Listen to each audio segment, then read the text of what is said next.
Okay, good evening everybody and welcome to lesson 8.8, which is using exponential and logarithmic functions.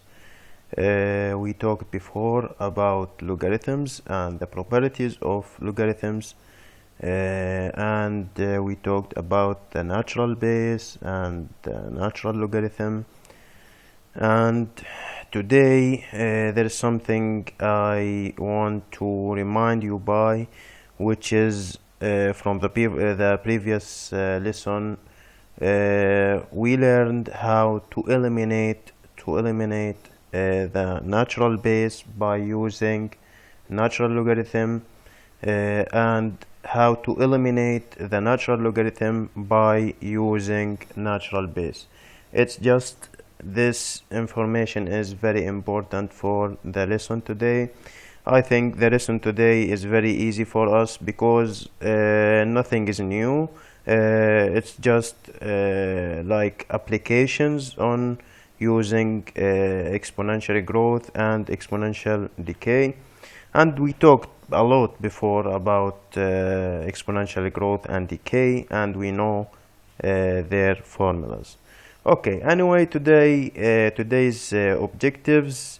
The first one, use logarithms to solve problems involving exponential growth and decay. And as I mentioned, we talked a lot about exponential growth and decay. The second one here is using logarithms to solve problems involving logistic growth. I think the second one, it's the only new one. Okay, anyway, moving on to the second slide, we can find here the keywords today. The first one, rate of continuous growth and the rate of continuous decay. معدل النمو المستمر ومعدل الاضمحلال المستمر. The last one, rate of continuous decay. The same thing, or the logistic, they mean here the logistic growth, نموذج النمو اللوجستي. That's the last keyword. Okay, so نموذج النمو اللوجستي. Let's start with the exponential growth and decay. Scientists and researchers frequently use alternate forms of the growth and decay formulas that you learned in lesson 8.1. Okay, exponential growth and exponential decay. We talked a lot about these things, and we know how to draw the exponential growth and the exponential decay, and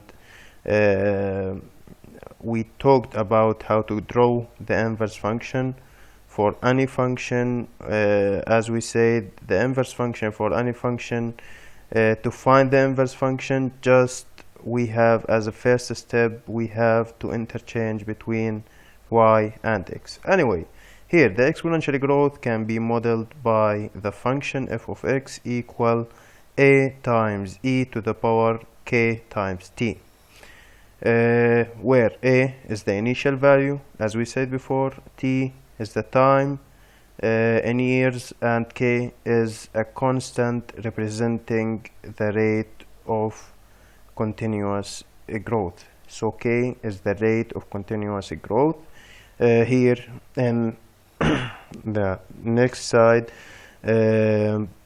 exponential decay can be modeled by the function f of x equal a times, I can use the laser here, it will be more useful. Okay, f of x equal a, which is initial amount, e natural base, to the power minus k.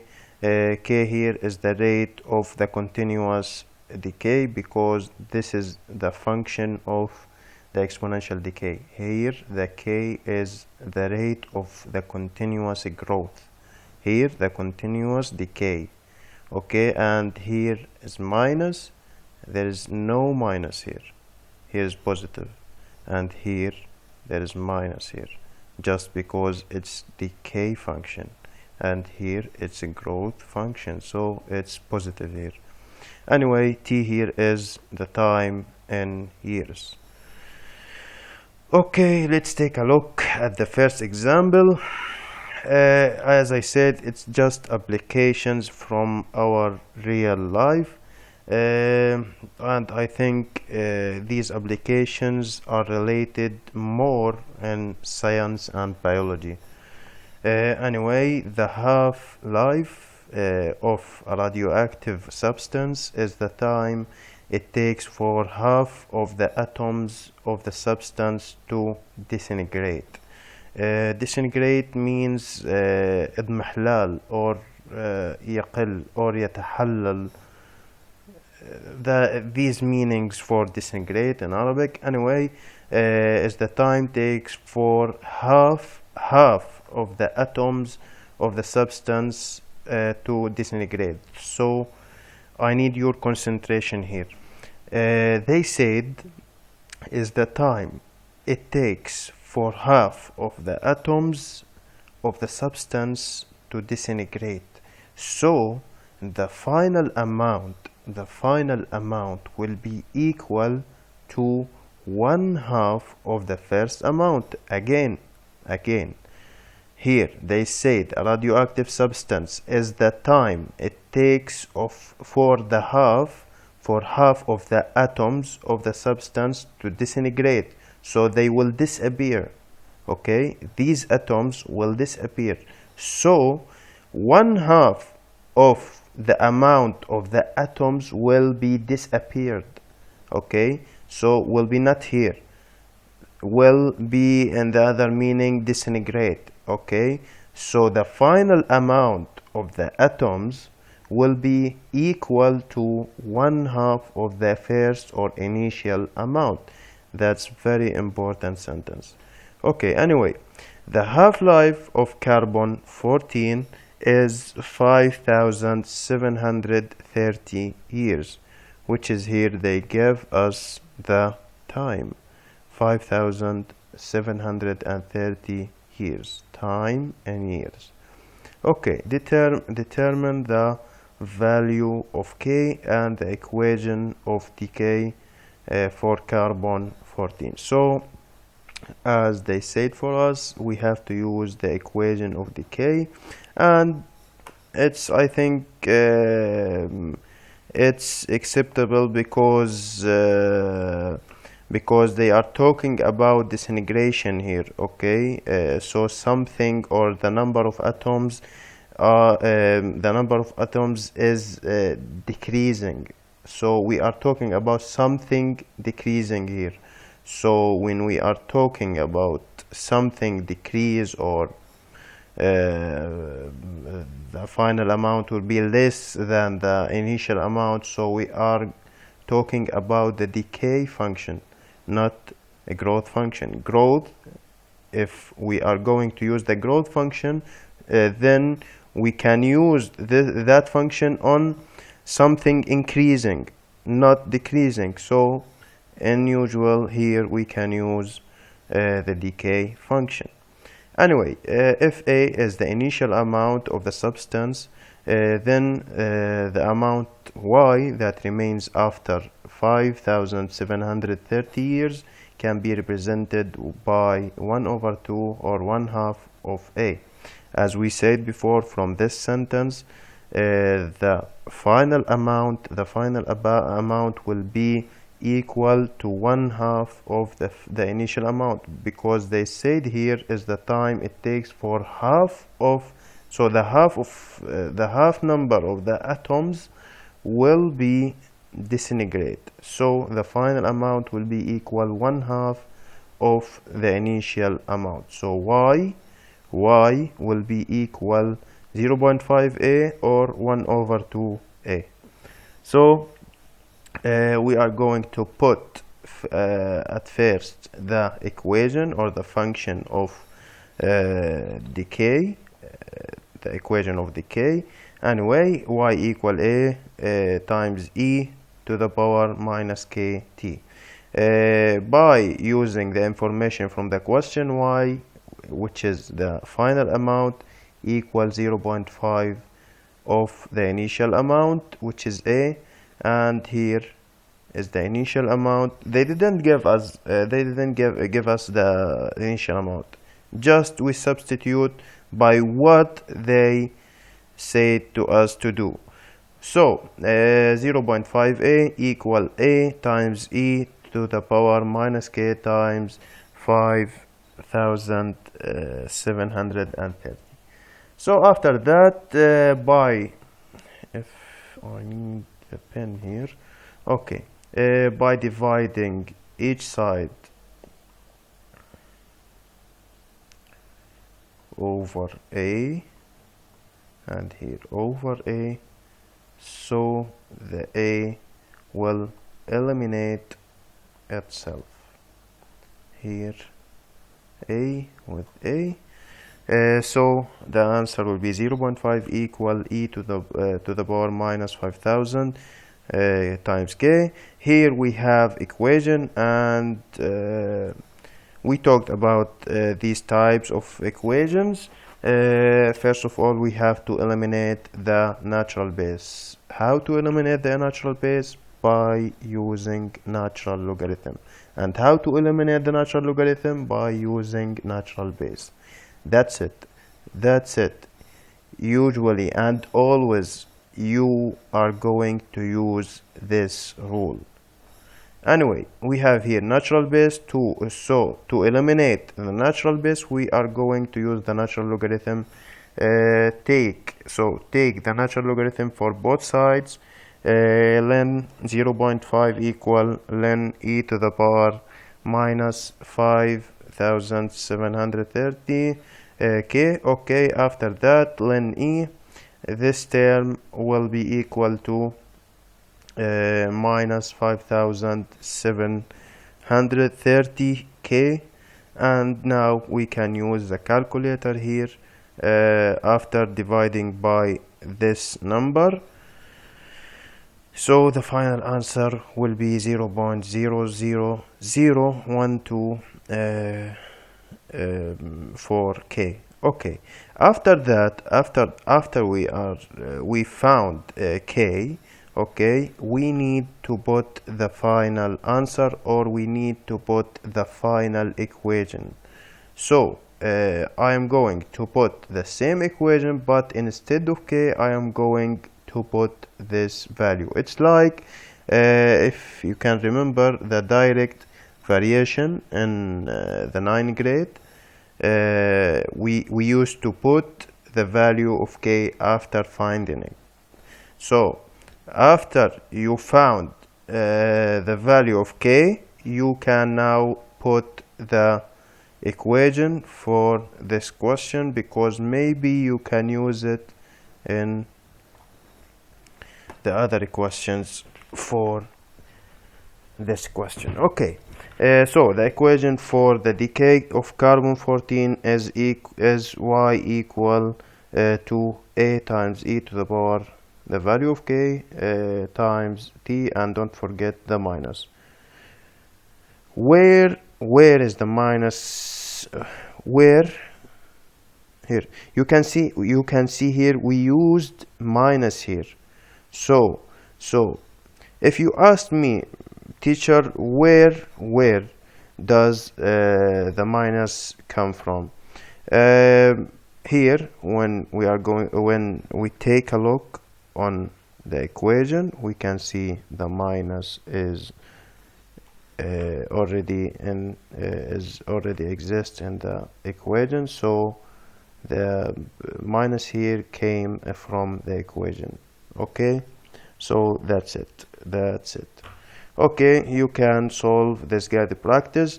The half-life of plutonium 239, this is just the name of the substance here, is 24,000 of years. So determine the value of k. It's the same with the previous question. They give us the time, and for the final value also here, because they are talking about the same subject, the half-life, always the final value or the final amount will be equal to 1/2 times the initial amount. Okay, so that's it. Solve the question. If you didn't know how to solve it, or you have a problem with this question, just you can ask me on LMS. Okay, anyway, moving on to the next example. Just 1 second. Okay, paleontologist examining the bones. Paleontologist, I think in Arabic it's the scientist عالم آثار. Anyway, examining the bones of prehistoric animal, estimates that they contain 2% as much carbon 14 as they would have contained when the animal was alive. I think it's the same concept with the previous example, because here they gave you also an important sentence which says here,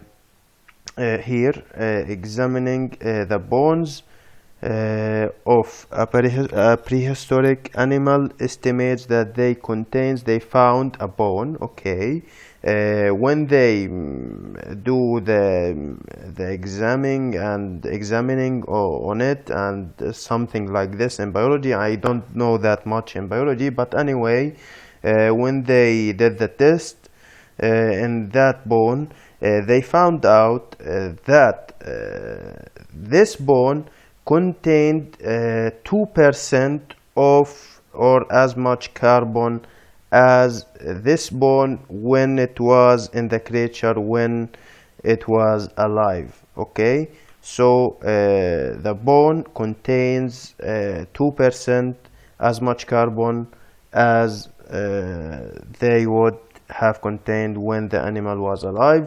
So the final amount will be equal to 2% of the initial amount, because they said here that the carbon, or the carbon 14, was 2% of the original amount. 2% of the original amount. So if the original amount was 100%, the bone, when they found it, it was containing just 2% from the original amount. So the final amount will be equal 2% of the initial amount. So they gave you a sentence just to understand the relationship between the initial amount and the final amount. They always do this.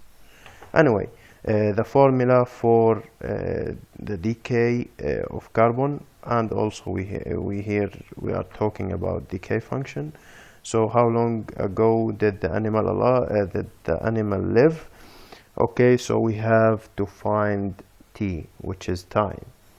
Okay, by using the same equation, now you understand here why I say to you you can use the equation, or you can use the final equation. They used here the same equation we found in, or we calculated in, the previous example. So here, that's why you have to find the final equation after you find the k, or the value of k. So here they used the same equation from the previous example, just they have to do just one step, which is they have to substitute. Instead of y, they have to put that just y equal 2% or 0.02. They converted the percentage here from the percentage to decimal number, so y equals 0.02 of a. So by substituting here and here, equal to a times e to the power, the same function. So after that, by dividing both sides over a and here a, so the a will eliminate itself, so 0.02, and here you can see that we have equations. We have equation from the type when we can use the elimination of natural base by using the natural logarithm. So we are going to take the natural logarithm here for both sides. So for both sides we are going to take the natural logarithm, so ln here and ln here. Okay, after that they found the final result, which is 32,600 years ago. So you can use the check for checking your final answer, but just I need you to be aware that the final amount is equal, just remember that the final amount is equal to 2% of the initial amount. 2% of the initial amount. So you can assume that the initial amount, if the final amount is 2% from the initial amount, so you can assume that the initial amount is already 100%. Okay, so they found 200% from the initial amount.